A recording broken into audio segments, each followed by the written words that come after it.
I think Donnie O'Sullivan, our friend of the show right here, he went and he talked to a bunch of Trump supporters who said they're not going to take the vaccine. Let's take a look. As more vaccines become available, the White House is increasingly worried by resistance among Republicans to getting the vaccine. An NPR PBS Marist poll this week finding 49% of Republican men, 49% of Republican men don't intend to get it.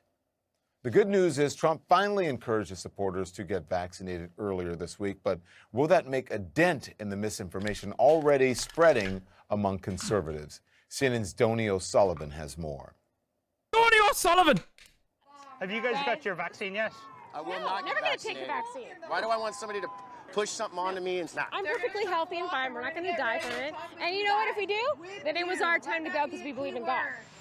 Jesus fucking Christ, dude. Like, literal, like, biblical plague era way of thinking. Like, you are straight up a fucking imbecile, okay? If this is your point of view, you are too stupid to be alive. It blows my fucking mind. Like, this is Christian Science, okay? It blows my fucking mind that people actually fucking operate this way, dude. Oh, it was just our way to die. It was just our time. Like, shut up. Shut up. Shut up. Shut up. Shut up. Former President Trump's team quietly announced at the start of March that Trump had taken the COVID-19 vaccine at the White House in January. On Tuesday, he told Fox News, I would recommend it, and I would recommend it to a lot of people that don't want to get it, and a lot of those people voted for me, frankly. But, you know, again, we have our freedoms, and we have to... Bitch, why didn't you do this when you originally got the vaccine back in January? Oh, no, because you were too busy fucking talking about how it's fake or how, you know, the election was stolen from you, right? I wish. If he had talked about how he got the vaccine all the way back in fucking January, all right? If he had done that, which is a responsible thing to do in that situation, okay? There would be more Republicans and more Trump loyalists that would be comfortable with taking the fucking vaccine, but he took it secretly, okay?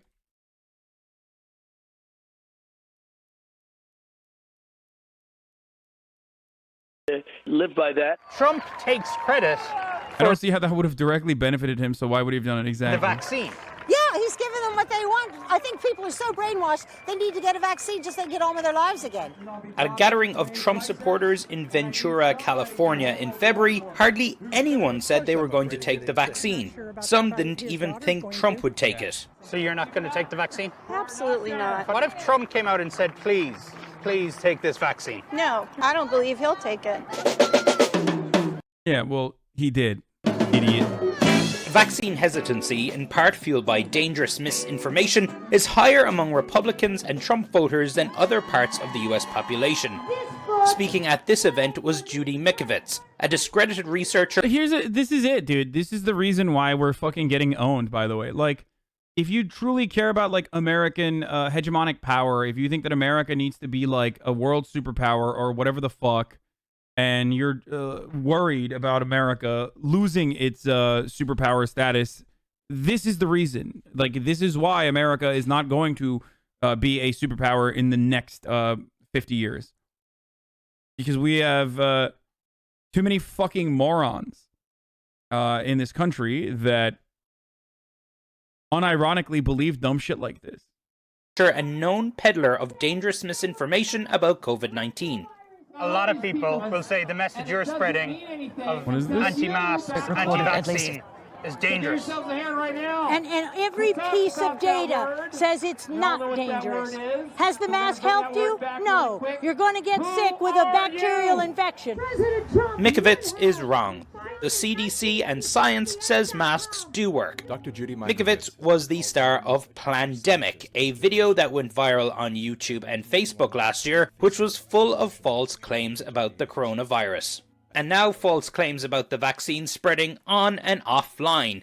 Fear-mongering using false information about death rates, And posts like this, falsely claiming people over 60 need to be monitored for weeks after getting their shot. Are you planning on taking the vaccine? Yes.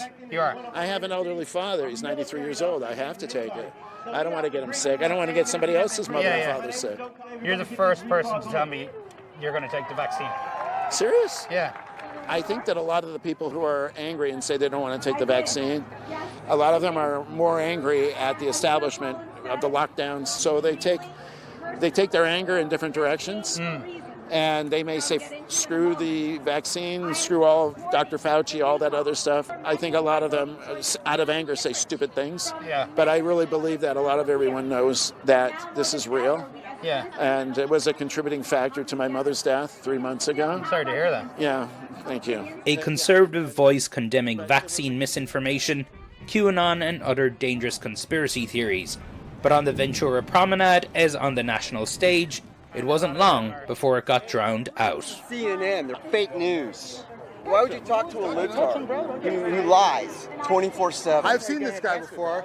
Fake news. He's even probably framing you to look small, right? I was basically speaking up for the conservatives. And I'll be honest with you, I don't like CNN, but I'm talking to you because I want to get my point across. Yeah, and I appreciate that was it. And I just hope that if you guys use this as a segment.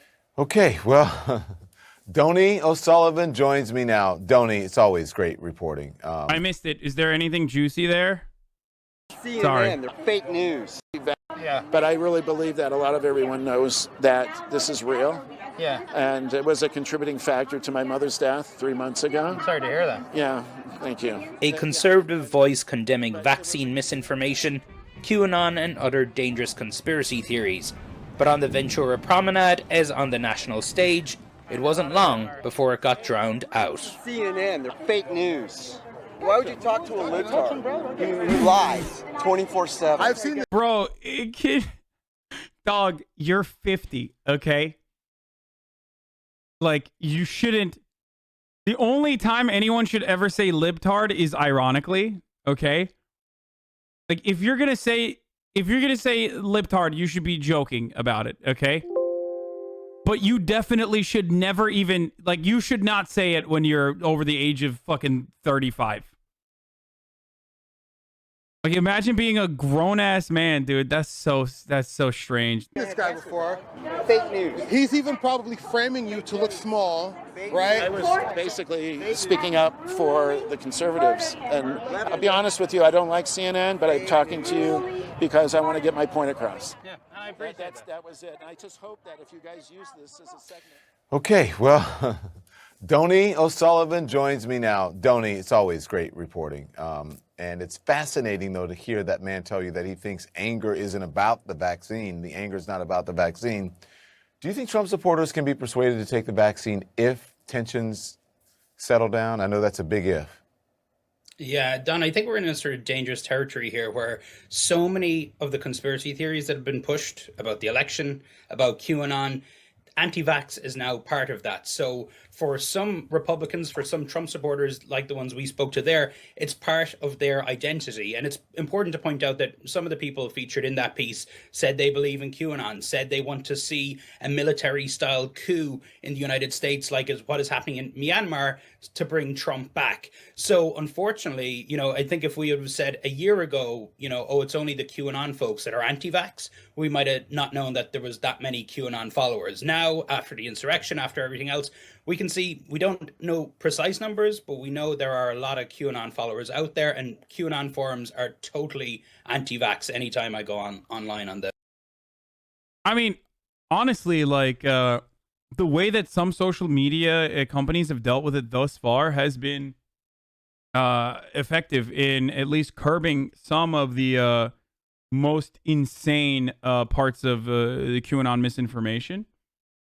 Like, actually starting to deal with, like, all the QAnon misinformation. So I don't know if they can deal with it a little bit further. I don't know if you can actually deal with, like, the fucking misinfo. As far as vaccinations goes, can we talk about how the LGBTQ community is that being majority of anti-vax as well? I don't understand that. What do you mean the majority of the LGBTQ community is anti-vax?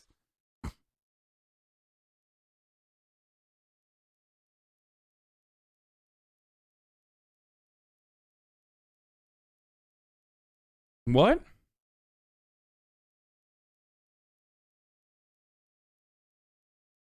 Done. Okay, I don't know if your answer is going to be different in this, because in full transparency, you shot that before Trump said he at least somewhat encouraged his supporters to get the vaccine. But there was one lady in there that said she wouldn't take the vaccine because Trump wouldn't take it. Well, he did take it. So anyways, do you think that that may change now since he has encouraged people to do it? It's possible, but from speaking to a lot of those folks, they also said, oh, well, Trump only came up with the vaccine because he was trying to appease the Democrats. And they essentially were saying the vaccine is useless. So some of them think that they're sort of in on it with Trump, and that even that message that Trump said to Fox News this week, he told people to take the vaccine, but then he sort of qualified it, talking about freedom and things. And I think a lot of the people you've seen in that piece, a lot of QAnon followers will be listening to the second part of what Trump said on Fox News, which was said, it's freedom, it's a choice, don't do anything you don't want to do. Hey, Donnie, I have to go. It's just real quick. Are any of those people reachable? Like, will any of those people ever believe in the truth or facts? Well, I have spoken to some folks who have left QAnon. Unfortunately, they are few and far between. But what we have seen from the people who do get out of these conspiracy theories, who do get out of these cults, is they need family members, they need friends around them who will empathetically, if possible, try pull them out of it. But it's a really, really difficult thing to do. It's fascinating to watch, Donnie. Thank you very much. I want to bring in now Ben Decker. He is a New York Times contributor and digital investigator with a focus. Okay, I'm bored of the rest of this. Okay.